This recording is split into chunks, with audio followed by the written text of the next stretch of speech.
Hi guys, this is Bill again. I'm sure you all know me by now, all millions of you. Just kidding. So I want to do something a little different. That's my goal, is to do something a little different every time. So I don't just do one type of cooking. And sometimes I go out of my comfort zone, but I was, doing that little walk down memory lane thing, and I was thinking about what did you do when, what do you remember when you were a kid?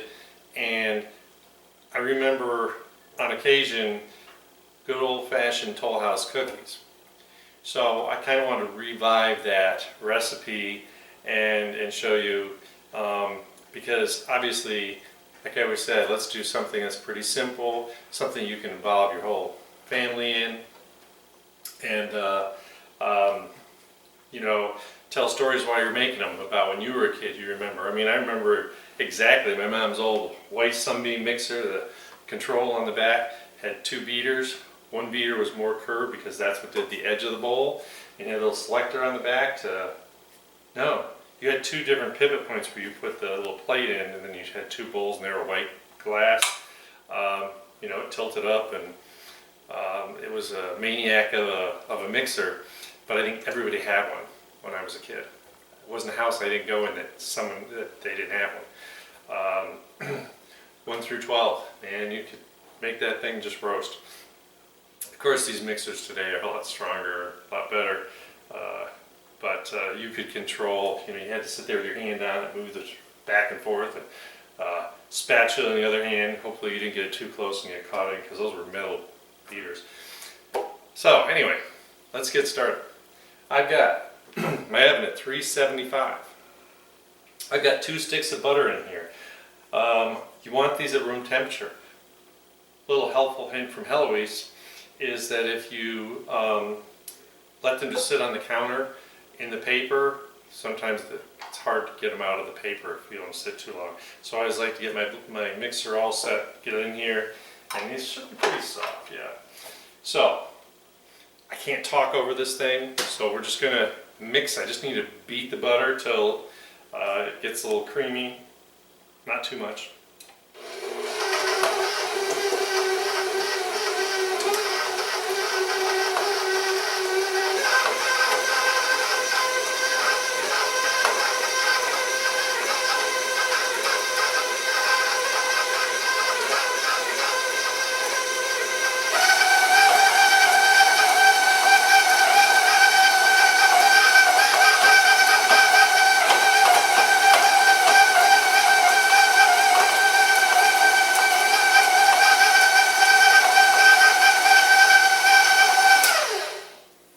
I think you need a new muffler for this thing. Man, it's so loud. Okay, so I've got the butter just beat up a little bit. So now what I need is 3/4 cup of brown sugar. You pack it right in there, and 3/4 cup of granulated sugar. So if you've never done that before, you literally take the 3/4 measuring cup, pack it right in there, and then I needed the 3/4 cup of white sugar. So I need to drop this down.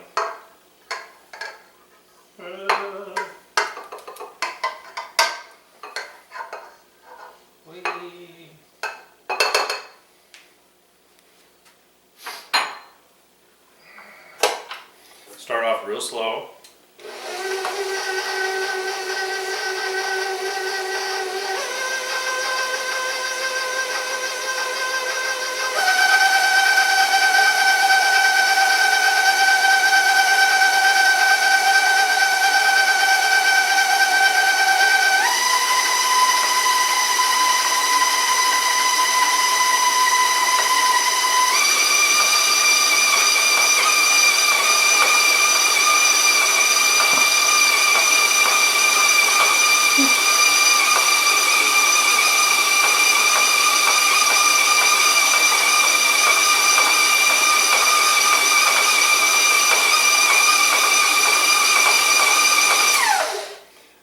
Beautiful.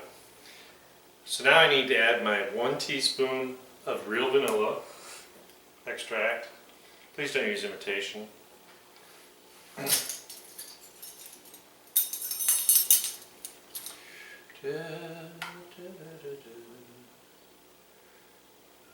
the smell of this stuff.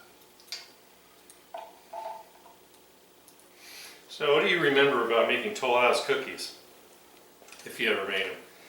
I think the biggest thing is that to make them modernized, maybe to try and make them more healthy or something, everyone puts nuts in them now. I never recall having nuts in my Toll House cookies, so I don't put them in there. Alright, let's mix this wonderful smelling vanilla. Yeah.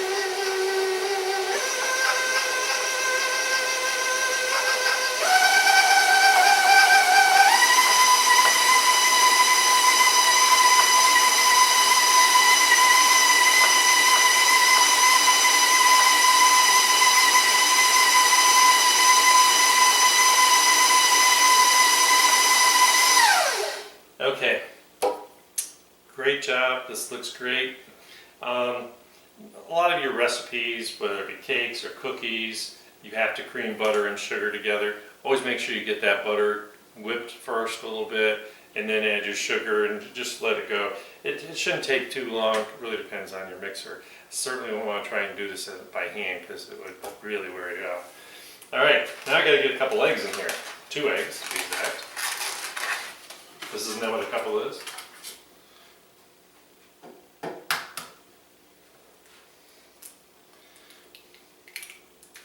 So when you're baking, you always want to keep in mind the consistency of the ingredients. That's huge, important. You can put them in one at a time. I'm not really too worried. But what you want to make sure is that you don't beat the eggs to death. You don't want to break down the texture of the eggs.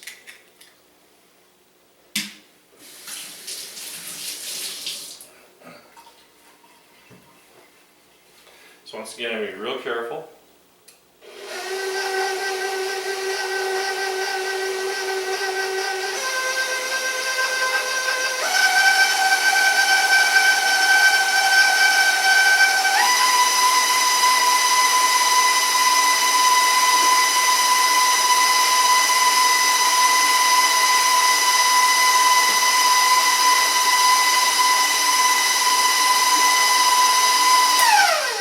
Now we successfully have changed the consistency of the dough. So let's move on to part number 2. So I have 2 1/4 cups of flour.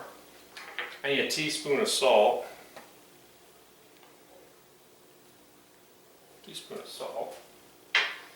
And I need a teaspoon of baking soda. I always have to read the ingredients like 10 times. Baking soda, baking powder, huge difference. Don't want to mix them up. Once in a while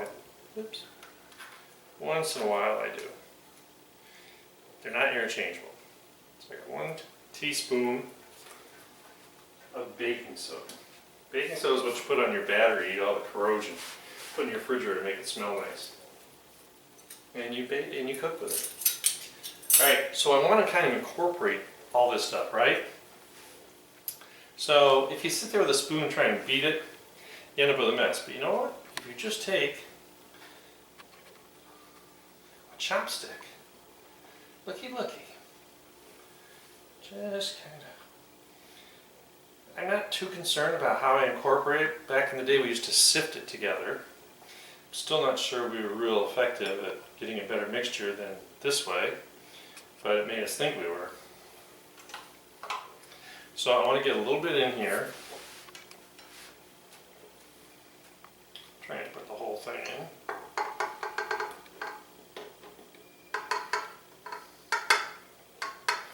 About half. And you all know that when you start putting the dry stuff in, you can get a big cloud. So we want to be really careful. Start low. Let it mix.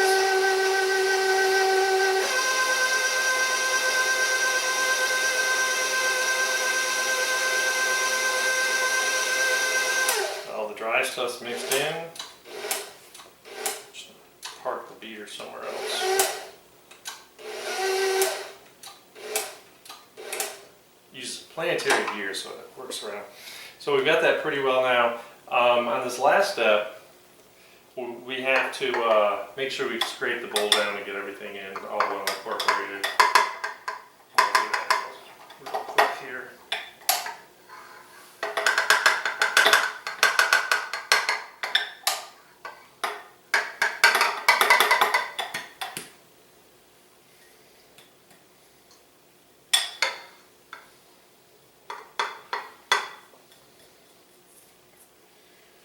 Okay, close enough.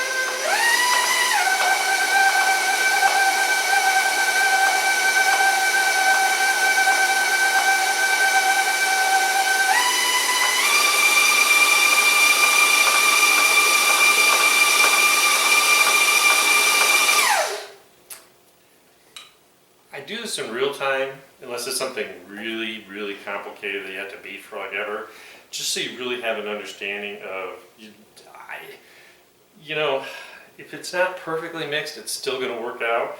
You know, you want to look and make sure. But the biggest thing is that when we take this down the bowl and we're going to look at it, we're going to see that we're going to scrape the bowl and we're going to scrape the beater and make sure everything's done right. The other thing is, I want these to be chocolate chip cookies. I don't want them to be chocolate mush cookies, so I can't put the chips in here. So let's move on to the next step. Let me move this out of the way because I'm done with it.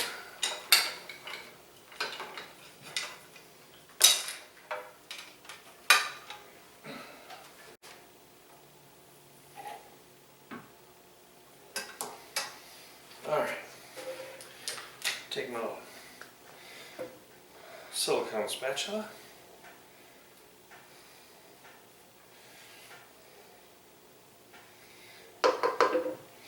And these don't have to be fancy.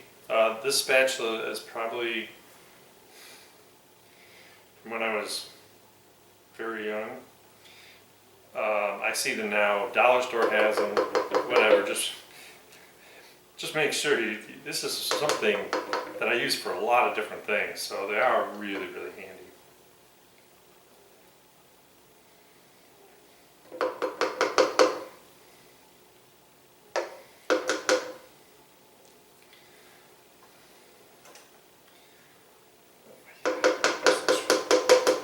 This makes me so hungry when I'm doing all these.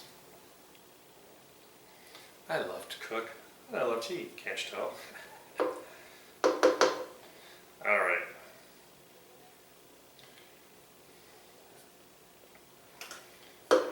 Sure. I want to get as much as I can. Of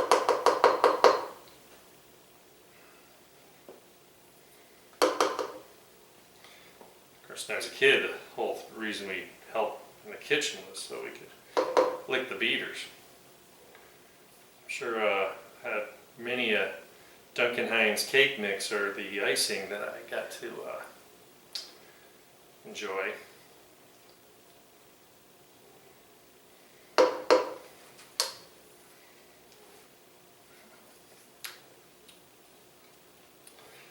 I say you're going to die if you eat cookie dough because the raw eggs.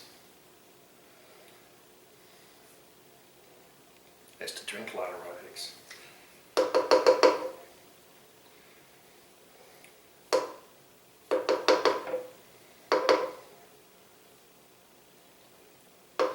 Alright, I think I'm about done with this. This is really boring.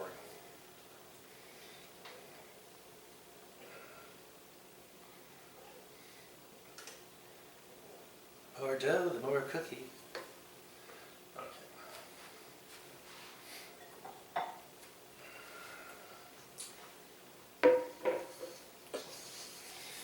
Take it,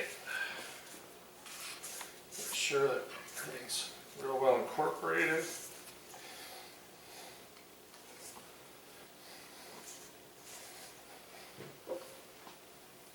And I'm sure,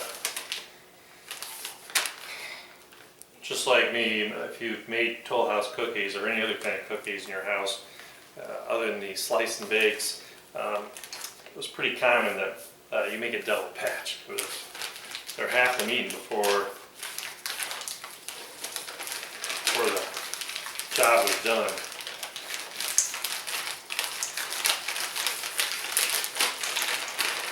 So I got a 12-ounce bag of chocolate chips, because I want lots of chips.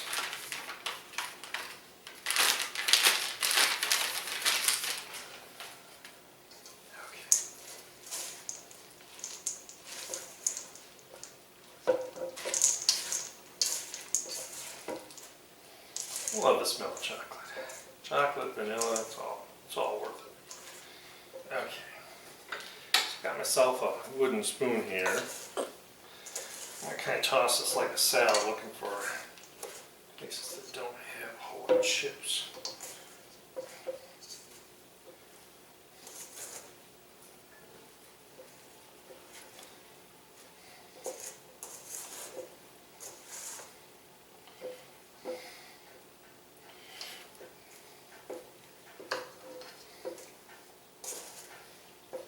Oops, I always found that when you get down to the bottom, there'd be dough that didn't have any chips in it. There'd be kind of the ones, the cookies no one wanted. So I want to make sure we get these nice.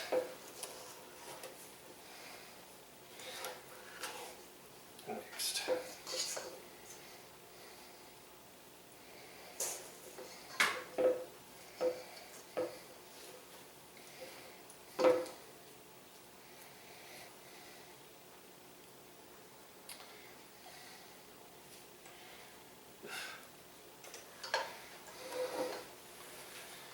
Alright, so like I said, I got my oven at 375. I'll take one of my fancy cookie sheets here. These actually have an air pocket. Alright, so here's what's cool. You can do this with a spoon. I think a wooden spoon's just fine. You want to just get kind of a spoonful. And we're just going to make some plops right on here.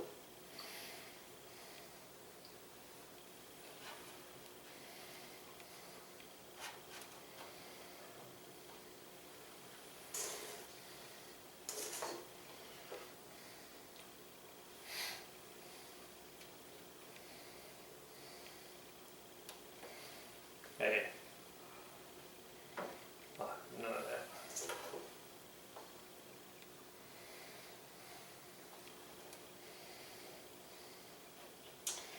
So one of my little helpful hints I was going to tell you is that, you know, when you're making like cookies and stuff, and you're opening the door a lot and then waiting for, you know, make your oven to heat up, or you're checking on the cookies or anything you're checking on, do yourself a favor. And if you have a pizza stone, put it in the oven. It'll really help stabilize the temperature of the oven. If you don't, go to a home improvement place and get some pavers or something, wash them with a hose, and throw them in the bottom of your oven, bottom rack, and it'll do the same thing. It's going to absorb all that heat.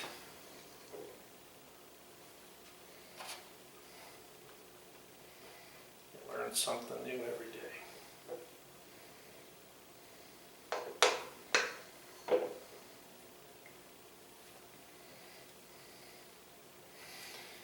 I bought a pizza stone. I don't use it very often, but it really does help.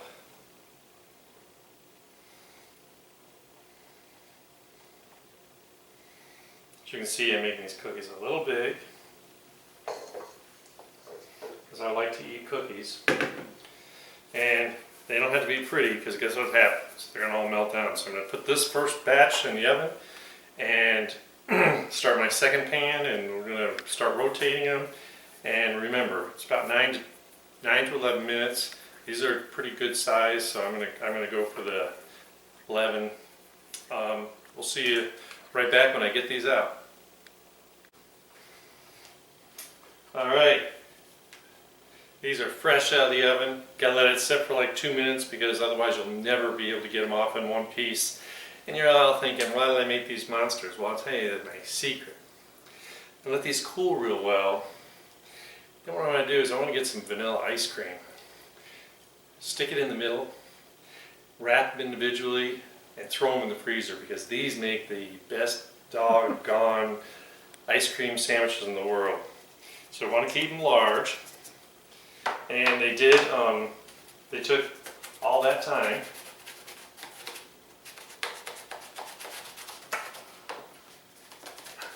Still really hot. Might not be ready yet to come off. Let's see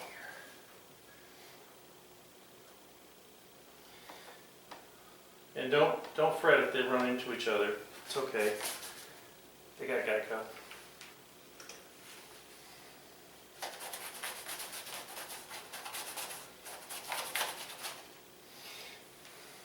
Having a spatula, it's got a nice thin point on the edge, really helps. I have a better one, but it's like a century old. I think I'm going to have to retire it.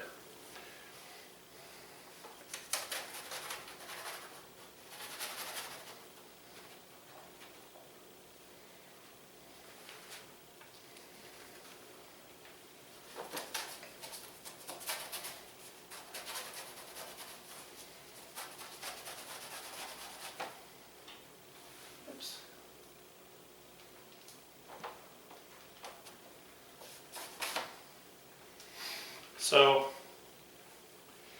I wanted to prove to you that not everything has to be pretty. Yeah, when I worked in the restaurant, we had to space them all properly, and you got to measure out and everything. I've got, measuring scoops for this. I wanted to show you something where you can just have fun. I want to show you this because if you make it too much fussy work, kids aren't going to want to do it. But when you just have fun like this, and if you tell the kids after they put all this hard work into it that you happen to have some vanilla ice cream in the freezer, and you're going to make ice cream sandwiches for dessert tonight, they'll be all happy and screaming. Because I scream, you scream, we all scream for ice cream.